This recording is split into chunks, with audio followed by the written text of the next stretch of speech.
रात्रीचे साधारण 12 वाजले होते. रस्त्यावर फारशी वाहतूक नव्हती. एक कार वेगाने धावत होती, इतक्या वेगाने की स्पीडोमीटरवर 200 किमी प्रति तास दाखवत होता. त्या कारमध्ये बसलेला होता एक प्रसिद्ध युट्यूबर, ज्याला लाखो लोक ओळखतात, ज्याचे लाखो फॉलोअर्स आहेत. पण त्या क्षणी तो पूर्णपणे एकटा होता. मोबाईल कॅमेरा ऑन होता, इंस्टाग्राम लाईव्ह सुरू होतं आणि त्या लाईव्ह मध्ये तो म्हणत होता, आयुष्यात आपली माणसं उरलीच नाहीत तर फोन तरी कोणाला करू. आई, पुढच्या जन्मी तरी मला प्रेम दे. आणि काही सेकंदात एक भयंकर आवाज झाला. कार वेगाने जाऊन डिवायडरला धडकली. हा क्षण पाहणाऱ्या हजारो लोकांच्या अंगावर अक्षरशः काटा आला. हा प्रसंग होता प्रसिद्ध युट्यूबर अनुराग दोवालियाचा, ज्याला संपूर्ण इंटरनेट योग्य 07 रायडर म्हणून ओळखतं. हा फक्त एक अपघात होता की स्वतःचं आयुष्य संपवण्याचा प्रयत्न? याच प्रश्नाने सध्या सोशल मीडियावर प्रचंड वादळ निर्माण केलं आहे. नमस्कार, मी अभिषेक. तुम्ही पाहताय व्हायरल मुद्दा. कल्पना करा, एक असा क्षण जेव्हा लाखो लोकांसमोर नेहमी हसत दिसणारा एक सोशल मीडिया स्टार अचानक पूर्णपणे तुटून जातो. ही कथा आहे एका अशा युट्यूबरची, ज्याच्याकडे प्रसिद्ध होती, पैसा होता, फॅन्स होते, पण कदाचित त्याच्या आयुष्यात सर्वात महत्वाची गोष्ट नव्हती. आपली माणसं. उत्तराखंड मधील देहरादून मध्ये वाढलेला अनुराग दोवाल सुरुवातीला एक सामान्य मुलगा होता. त्याला बाईकची प्रचंड आवड होती. बाईक राईड्स, ट्रॅव्हलिंग आणि कॅमेऱ्यामध्ये कैद केलेले सुंदर रस्ते. हळूहळू त्याने युट्यूब व्हिडिओ टाकायला सुरुवात केली. त्याच्या व्हिडिओमध्ये एक वेगळीच ऊर्जा होती. लोकांना त्याची स्टाईल आवडली. थोड्याच दिवसात UK 07 रायडर हे नाव इंस्टाग्रामवर प्रसिद्ध झालं. लाखो सबस्क्रायबर्स, मिलियन व्ह्यूज आणि मग त्याला आणखी मोठी ओळख मिळाली. टीव्हीवरील सर्वात चर्चित रियालिटी शो बिग बॉस 18 या शो मध्ये सहभागी झाल्यानंतर त्याची लोकप्रियता आणखी वाढली. लोक त्याला ओळखू लागले. त्याच्या प्रत्येक पोस्टरवर हजारो कमेंट्स येऊ लागल्या. पण कधी कधी प्रसिद्धी जितकी मोठी असते तितक्याच मोठ्या असतात आयुष्यातील समस्या. अनुरागच्या आयुष्यातही एक अशी समस्या होती, त्याचं प्रेम. त्याची भेट झाली ऋतिका दोवाल सोबत. ऋतिका सुरुवातीला त्याची चाहती होती.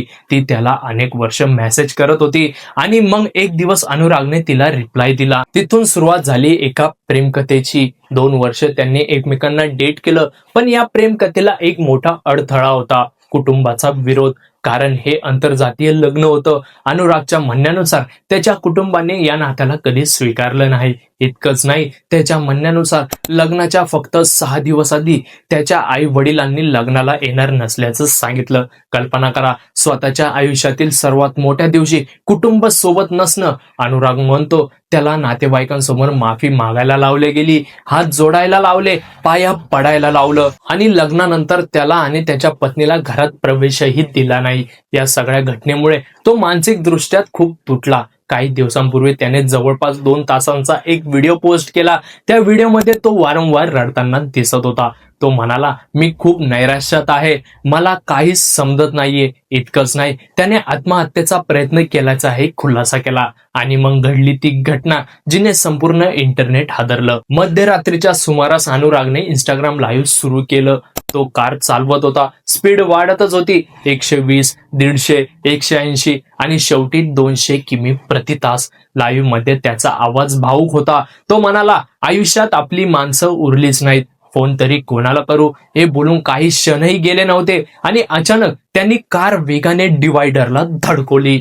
हा संपूर्ण प्रसंग लाईव्ह मध्ये दिसला. व्हिडिओ काही मिनिटात सोशल मीडियावर व्हायरल झाला. लोकांच्या अंगावर काटा आला. अनुरागला तातडीने रुग्णालयात दाखल करण्यात आलं. त्याच्या चाहत्यांनी सोशल मीडियावर प्रार्थना करायला सुरुवात केली. पण कथा इथे थांबली नाही, कारण या प्रकरणाला अचानक एक वळण मिळालं. अनुरागचा भाऊ कलम इंग सोशल मीडियावर समोर आला आणि त्याने काही धक्कादायक दावे केले. त्याच्या म्हणण्यानुसार हे सगळं फक्त व्ह्यू मिळवण्यासाठी नाटक आहे. इतकंच नाही, त्याने आरोप केला की अनुराग त्याच्या पत्नीला मारहाण करत होता आणि याचे स्क्रीनशॉटही त्याने शेअर केल्याचा दावा केला. या आरोप नंतर सोशल मीडियावर पुन्हा एकदा खळबळ उडाली. लोक 2 भागात विभागले गेले. काही लोक म्हणू लागले, अनुराग बरोबर आहे, त्याला न्याय मिळायला हवा. तर काही लोक म्हणू लागले, संपूर्ण सत्य अजून समोर आलेलं नाही. आता इथे एक मोठा प्रश्न उभा राहतो. तुम्हाला काय वाटतं? सोशल मीडियावर दिसणारी प्रत्येक गोष्ट खरी असते का? एखादा व्हिडिओ, एखादी पोस्ट आपल्याला संपूर्ण सत्य सांगते का?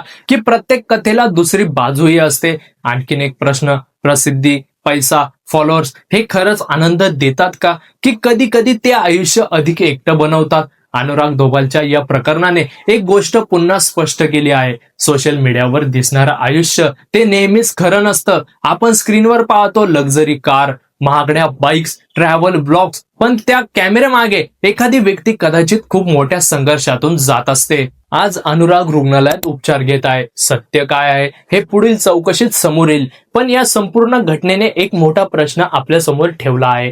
डिजिटल युगात लोकांच्या लाईक्स, कमेंट्स, फॉलोअर्ससाठी धावणाऱ्या या जगात आपण आपली खरी माणसं, खरी नाती तर हरवत नाही ना? कारण आयुष्यात जर आपली माणसं सोबत असतील तर सर्वात मोठं संकटही पार करता येतं. पण जर माणसंच दूर गेली तर लाखो फॉलोअर्स असले तरी माणूस आतून पूर्णपणे एकटा होऊ शकतो. कदाचित म्हणूनच या घटनेकडे फक्त एक सोशल मीडिया ड्रामा म्हणून न पाहता मानसिक आरोग्य आणि नात्यांच्या महत्वाकडे पाहण्याची गरज आहे. कारण कधी कधी एका व्यक्तीचा तुटलेला आवाज आपल्याला एक मोठा धडा देऊन जातो. व्हिडिओ आवडला असेल तर लाईक करा. तुमचं मत कमेंटमध्ये नक्की सांगा आणि अशाच नवनवीन व्हिडिओसाठी आत्ताच आमच्या चॅनलला सबस्क्राईब करायला विसरू नका.